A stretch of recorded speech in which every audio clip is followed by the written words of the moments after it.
Selam arkadaşlar. Bugün sizlere abiyemsi bir çalışma yapacağım. Kolsuz derin bir V yaka çalışacağız. Kulplu bir elbise. Belden kesik olacak arkadaşlar. Komple volanlı olacak. Yani kiloş volan karışımı ama volan diyoruz. Belden sonrası olan ön kısa bir model olacak arkadaşlar. Arka uzun bir model. Ben önce eşit keseceğim, ondan sonra önünü kısaltacağım. Sizin açınızdan daha anlaşılır olur. Ondan sonra öncelikle etek kesimini keseceğim arkadaşlar. Çünkü etekten artacak kumaş bedene kullanacağım. Kumaşı daha az kullanma maksadıyla. Ortalama 3,5-3 metre 75 santim bir kumaşımız gidiyor. Ben hemen ölçülere bakıyorum arkadaşlar. Göğüs çevremiz 100 santim. Ona göre bir kesim yapacağım. Normalde önce beden kesilir, sonra etek kesilir. Ben burada tam ters çalışacağım. Önce eteği keseceğim, ondan sonra beden çalışacağım arkadaşlar. Başlıyorum. Kalın bir krep kullanıyorum, çok dökük olacak. Kolsuz V yaka, kuplu bir çalışma. Hemen elbisemizin uzun boyuna bakıyorum arkadaşlar. 85 santim. 1 santim dikiş payını düşerek direkt 85 santimi işaretliyorum. Ondan sonra bel kesikliğimizin olduğu bölge, belimizin olduğu bölgenin genişliği 44 santim arkadaşlar. Direkt yarım daire olarak 44 santimi ayarlıyorum. Evet. 44 santimi ayarlıyorum arkadaşlar.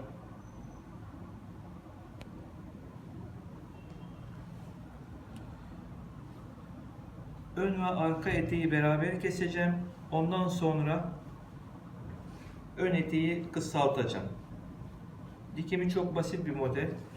Gene bütün boyunu veriyorum. 85 santim olarak 1 santimde dikiş payımı veriyorum. Ve aynı ölçülerde boydan boya dönüyorum. Arkadaşlar bu kesimi daha önce yapmıştım ama çekim iyi olmamıştı. Beyaz bir elbise kesmiştim. Buna benzer bir volan çalıştım. O yüzden farklı bir renkte çalışıyorum. Direkt 86 olarak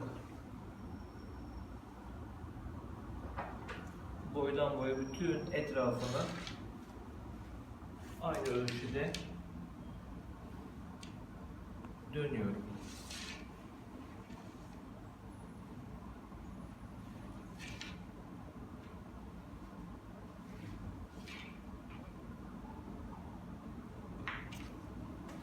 Evet.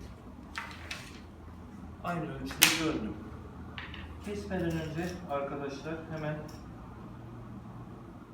yanlarını tutturuyorum.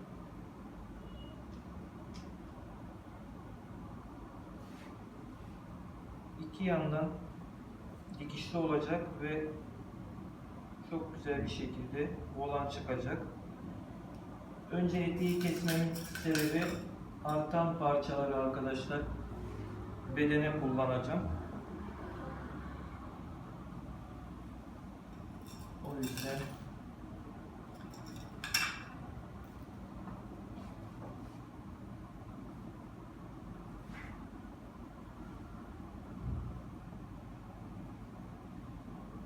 abiye tarzı kumaşlarda çok güzel kullanabilirsiniz bu kesimi.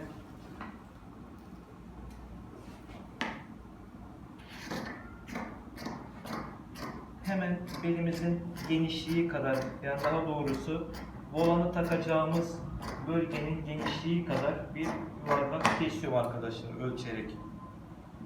Ön ve arkayı birleştirdiğimiz zaman daire şeklinde çıkıyor.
çıkanla da beden çalışacağım. O yüzden ben önce eteği aldım.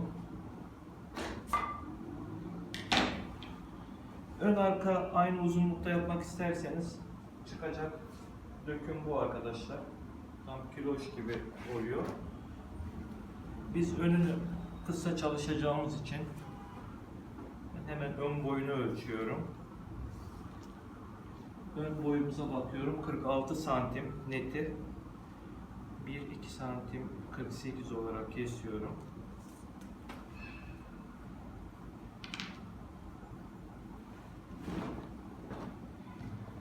Ve direkt yanları indelememin sebebi oydu. Yan dikişleri eşitliyorum arkadaşlar.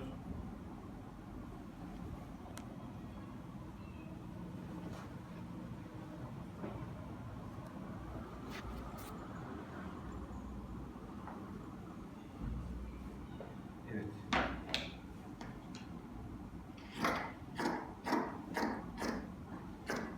Gözüm direkt yan dikişte. Yan dikişte sıfırlayacağım arkadaşlar.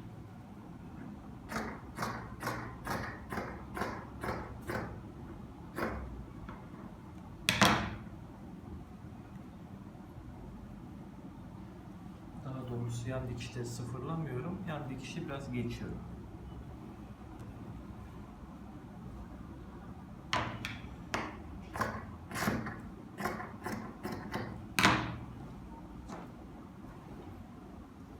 Hemen şöyle göstereyim.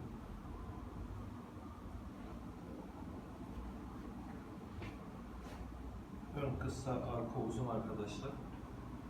Şimdi hemen kulplu, derin ve yaka bir beden çalışacağım. Etek kısmından artan kumaşlarla.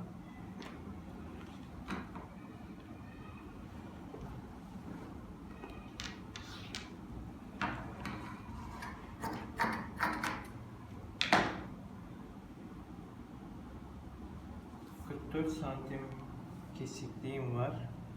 Evet, bedenim 150 demiştim. 50-54 üzeri kesim yapacağım. Bu da tamam.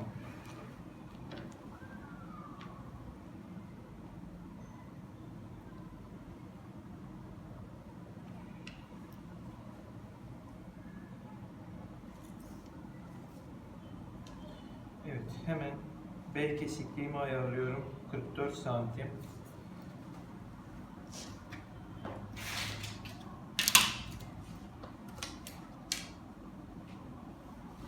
Düzünü alıyorum arkadaşlar. Önce derin bir ve yaka çalışıyorum. 23 santim. 9,5 santim omuzumu yakamı açıyorum. Ve 3,5 santim ön omuzumu düşüyorum arkadaşlar. Hemen yakamı da çiziyorum. Tabii yakayı çizmek için elinizde, ben biraz dekolte çalıştım. Hem beden boyunu iniyorum 27 santim. Bu beden boyu arkadaşlar sadece beden ölçüsünü almak için. Yani kol boyuntuysa alakası yok. Bir daha tekrarlıyorum. Bedenimiz 100 demiştim arkadaşlar. Yarısı 50. 4 ekliyorum. 54 üzeri kesim yapıyorum. 27 santim arkadaşlar. Kulplu olduğu için 2 santim dikişe veriyorum. 2 santim de kulp dikişine veriyorum. 4 santim.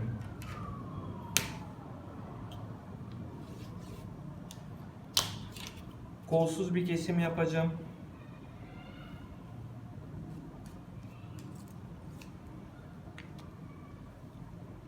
...26 santim... ...25 santim ayarlıyorum arkadaşlar. Sebebine gelince 3-3,5 santim, 4 santime yakın bir ön kulp atacağım. Direkt 21 santime düşecek. Kolsuz ölçüm 21 santime düşecek. Hemen omuzumu ayarlıyorum. 7 santim netim var.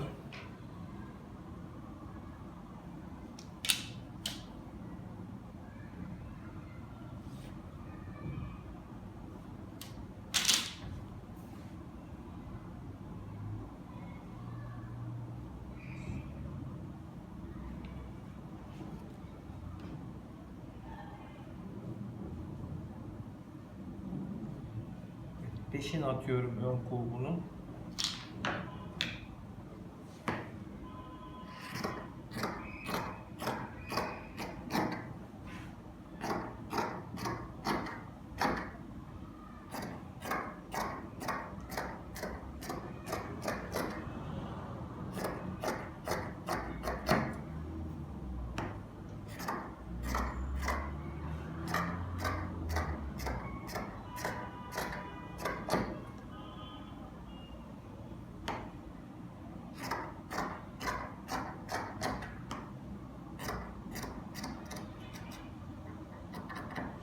Kulp olayını birazdan keseceğim arkadaşlar. Arkayı da kestikten sonra.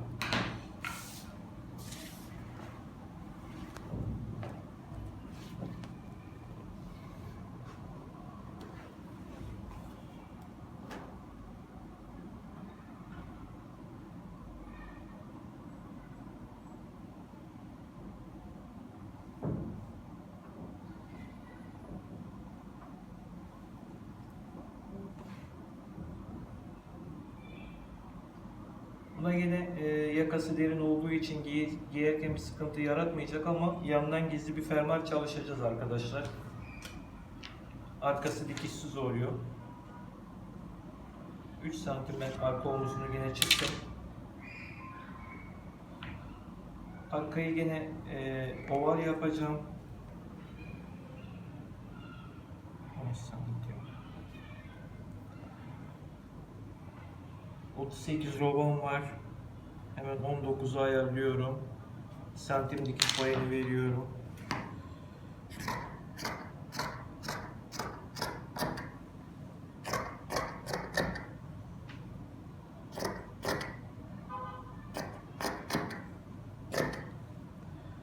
Arka kulp daha yüksek olacak arkadaşlar öne göre.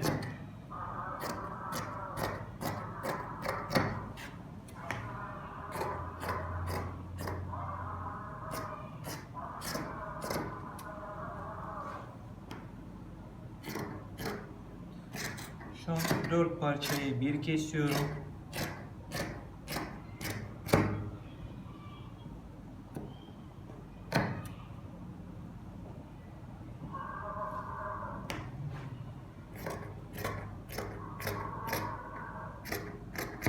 Ön kolu peşin attım. Arka sırtta bir düzeltme yapıyorum. Arka kol kesilmiyor arkadaşlar.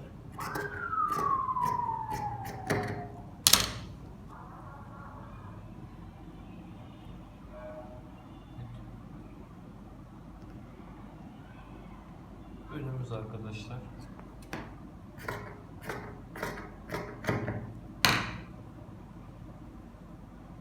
Bu da arkamız.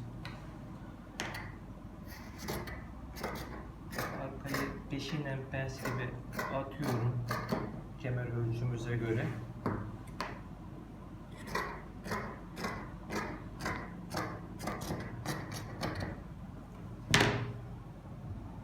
Arka pens gibi attım.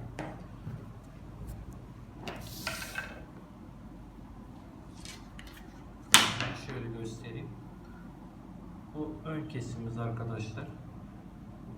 Ön göğüs kopunu peşin attım. Bu da arka kesimimiz. Eteklerini birleştirdikten sonra yandan etek kısmından 15 santim alıp bir gizli fermuar çalışması yapacağız. Hemen şöyle göstereyim.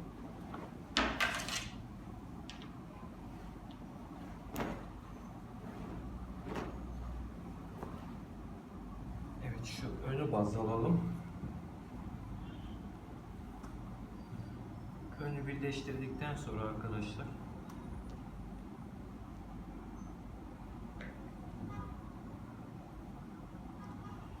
şu etek kısmı buraya oturuyor. Bedenden bir 15-20 santim, etekten de bir 15-20 santim alıp yana gizli bir fermuar çalışması yapacağız arkadaşlar. Dediğim gibi derin ve yaka, kuplu bir çalışma. Altına da şöyle volanlı bir etek çalıştık. Bugünkü de kesimimiz bu kadar arkadaşlar. Bir dahakine görüşmek üzere.